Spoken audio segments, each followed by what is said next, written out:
വളരെ ഡിഫറെന്റ് ടേസ്റ്റോടുകൂടി ഒരു ചിക്കൻ റെസിപ്പിയാണ് ഇന്ന് ഉണ്ടാക്കുന്നത്. ചിക്കൻ കറാഹി എന്നാണ് ഇതിനെ പറയുന്നത്. ഇത് പാകിസ്ഥാനിലാണ് ഇട്ട് ഉണ്ടാക്കുന്ന ചിക്കൻ കറി. നമ്മൾ ഇതിനായിട്ട് എടുത്തിരിക്കുന്നത് ഒരു 750 ഗ്രാം ചിക്കനാണ്. നോർമൽ കറിക്ക് കട്ട് ചെയ്ത പോലെ കട്ട് ചെയ്തെടുത്തിട്ടുണ്ട്. പിന്നെ ഇതിലേക്ക് വളരെ കുറച്ച് ഇൻഗ്രീഡിയൻസ് മാത്രമേ ആവശ്യമുള്ളൂ. ഒരു 3 ടൊമാറ്റോ എടുത്തിട്ടുണ്ട്, 3 പച്ചമുളക്, ഒരു ചെറിയ പീസ് ഇഞ്ചി നീളത്തിൽ കട്ട് ചെയ്തെടുക്കണം കേട്ടോ. ഇത് മല്ലിയിലും ഡെക്കറേഷന് വേണ്ടിയിട്ടുള്ളതാണ്. പിന്നെ ഇതിലേക്ക് മല്ലിപ്പൊടി, മുളക് പൊടി, ഒരു 1/2 കപ്പ് തൈര് എടുത്ത് വെച്ചിട്ടുണ്ട്.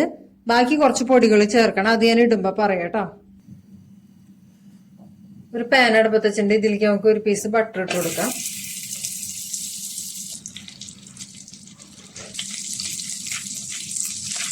ബട്ടർ നല്ലോണം മെൽറ്റായി വന്നിട്ടുണ്ട്. ഇതിലേക്ക് സൺഫ്ലവർ ഓയിൽ ഒഴിച്ചെടുക്കുക.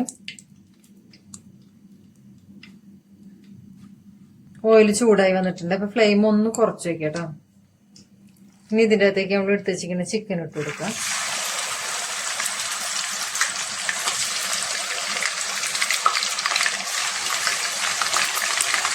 ഇത് ശരിക്കും ഓയിലാണ് കേട്ടോ ഫ്രൈ ചെയ്തെടുക്കുന്നത്. ഞാൻ കുറച്ച് ബട്ടർ ചേർത്തതെന്ന് പറഞ്ഞാൽ ആ ഫ്ലേവർ ചിക്കനിലൊക്കെ പിടിക്കുന്ന നല്ലൊരു ടേസ്റ്റ് ഉണ്ടാവില്ല, കുട്ടികൾക്കൊക്കെ ഇഷ്ടപ്പെടും. അപ്പോൾ ഓയിൽ തന്നെ ചേർത്ത് ഫ്രൈ ചെയ്തെടുത്താലും മതി കേട്ടോ. ഇനി കുറച്ചും കൂടി ഡീപ്പ് ഫ്രൈ ആക്കി എടുക്കണവർക്ക് ഓയിൽ കൂടുതൽ ഒഴിച്ച് ചെയ്യാവുന്നതാണ്. ഞാൻ കുറച്ച് ഓയിൽ കുറച്ചതാണ് കേട്ടോ.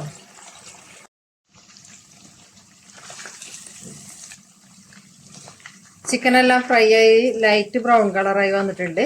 ഇതിലേക്ക് നമ്മൾ എടുത്ത് വെച്ചിരിക്കുന്ന പച്ചമുളക് ഉണ്ടല്ലോ, അത് നീളത്തിൽ കട്ട് ചെയ്തിട്ട് ഇട്ട് കൊടുക്കുന്നുണ്ട്. 1 ടീസ്പൂൺ ഇഞ്ചി വെളുത്തുള്ളി പേസ്റ്റ് കൂടി ഇട്ട് കൊടുക്കുന്നുണ്ട് കേട്ടോ. നമുക്ക് ഒരു വെളുത്തുള്ളിയും ജീരൊക്കെ ഒരു ടേസ്റ്റ് കിട്ടാൻ വേണ്ടിയിട്ടാണ് ഇട്ട് കൊടുത്തിരിക്കുന്നത്. ഇത് റിയൽ റെസിപ്പിയിൽ അങ്ങനെ ഇടുന്നില്ല കേട്ടോ. നമ്മളേതായ ഒരു ടേസ്റ്റിലേക്ക് മാറ്റിയെടുത്തിരിക്കുന്നതാണ്. വെളുത്തുള്ളിയും ജീരൊക്കെ പച്ചമണം മാറിയിട്ടുണ്ട്. അപ്പോൾ നമ്മൾ എടുത്ത് വെച്ചിരിക്കുന്ന 3 തക്കാളി ഉണ്ടല്ലോ, അത് 2 പീസായി കട്ട് ചെയ്തിട്ട് ഇട്ട് കൊടുക്കുന്നുണ്ട്.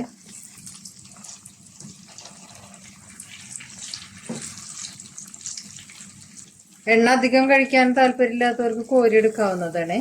ഇതിപ്പോൾ അധികം ഇല്ല കേട്ടോ, അതുകൊണ്ടാണ് ഞാൻ കോരിയെടുക്കാഞ്ഞത്. ഇനി ഇതൊന്ന് മൂടി വെച്ചിട്ട് തക്കാളിയൊക്കെ ഒന്ന് വേവട്ടെ കേട്ടോ. ഒരു 15 മിനിറ്റ് മീഡിയത്തിലിട്ട് വേവിച്ചിട്ടുണ്ട്. ഇപ്പോൾ വെന്തിട്ടുണ്ടോ നോക്കിയാൽ തക്കാളിയൊക്കെ വെന്ത് തോലിങ്ങനെ ഊരുന്നുണ്ട് കേട്ടോ. എല്ലാം നമുക്കിങ്ങനെ ഒലിച്ചെടുക്കും.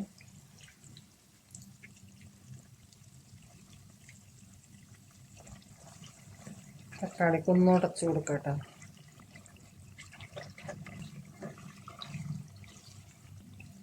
തക്കാളിയൊക്കെ നല്ലോണം ഉടച്ച് ചേർത്തിട്ടുണ്ട്. ഇനി 1/2 ടീസ്പൂൺ ജീരകത്തിന്റെ പൊടി ഇട്ട് കൊടുക്കാം. 1 ടീസ്പൂണ് വൈറ്റ് പെപ്പർ പൊടിയാണ് ഇട്ട് കൊടുക്കുന്നത്. 1/2 ടീസ്പൂണ് ഏലക്കര പൊടിയാണ് ഇട്ട് കൊടുക്കുന്നത്. 1/2 ടീസ്പൂണ് ബ്ലാക്ക് പെപ്പർ പൊടിയും കൂടി ഇട്ട് കൊടുക്കുന്നുണ്ട്. കറുത്ത ഏലക്കായ പൊടിയും കൂടി ഇട്ട് കൊടുക്കണം. അപ്പം അത് ഇല്ലാത്തതുകൊണ്ട് ഞാൻ ഇട്ട് കൊടുക്കുന്നില്ല. ഇനി അതുണ്ടെങ്കിൽ അതും കൂടി ഇട്ട് കൊടുക്കാം കേട്ടോ. ഇനി ഇതിൻ്റെ അകത്തേക്ക് 1 ടേബിൾ സ്പൂൺ മല്ലിപ്പൊടി ഇട്ട് കൊടുക്കാം. 1 ടേബിൾ സ്പൂൺ കാശ്മീരി മിർച്ചിയും കൂടി ഇട്ട് കൊടുക്കുന്നുണ്ട്. 1 ടേബിൾ സ്പൂൺ കസൂരി മെത്തിയും കൂടി ഇട്ട് കൊടുക്കുക. ഇതെല്ലാം കൂടി നല്ലോണം ഒന്ന് മിക്സ് ചെയ്ത് കൊടുക്കാം. നല്ല കളർഫുള്ളാണ് അല്ലേ, കാണാനായിട്ട് നല്ല ഭംഗിയുണ്ട്. ടേസ്റ്റ് അതേപോലെ തന്നെയാണ് കേട്ടോ. കുറച്ച് തിളപ്പിച്ച് വെച്ചിരിക്കുന്ന വെള്ളം കൂടി ഒഴിച്ചു കൊടുക്കട്ടെ. ഇതിൻ്റെ അകത്ത് 1/2 കപ്പ് ഒഴിച്ചു കൊടുത്താൽ മതി. മൂടി വെച്ചിട്ട് 10 മിനിറ്റ് ഒന്ന് വേവിക്കുക. ഫ്ലെയിം ഒന്ന് സിമ്മാക്കി കൊടുക്കണം കേട്ടോ. 10 മിനിറ്റ് ആയിട്ടുണ്ട്. നമുക്ക് ഒന്ന് വെന്തിട്ടുണ്ടോ നോക്കേ. ഗ്രേവിയൊക്കെ വറ്റി ചിക്കൻ വെന്ത് നല്ല സെറ്റായിട്ടുണ്ട് കേട്ടോ. ഇനി ഇതിൻ്റെ അകത്തേക്ക് ഉപ്പ് പാകത്തിനുണ്ടോ നോക്കേ. ഒരു 1/4 ടീസ്പൂൺ ഉപ്പും കൂടി ഇട്ട് കൊടുക്കട്ടെ. നമുക്ക് 1/2 ടീസ്പൂണല്ലേ ഇട്ടിട്ടുള്ളൂ. നമ്മൾ എടുത്ത് വെച്ചിരിക്കുന്ന തൈര് ഒന്ന് ഫോർക്ക് കൊണ്ട് ജസ്റ്റ് ഒന്ന് മിക്സ് ചെയ്തിട്ട് ഇതിലേക്ക് ഒഴിച്ചു കൊടുക്കുക.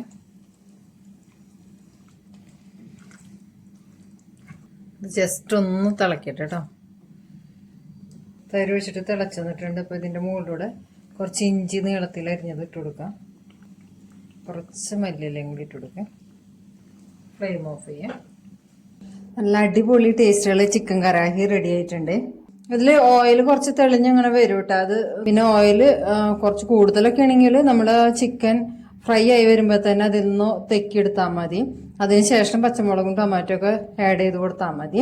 നമുക്കൊന്ന് ടേസ്റ്റ് ചെയ്ത് നോക്കട്ടെ.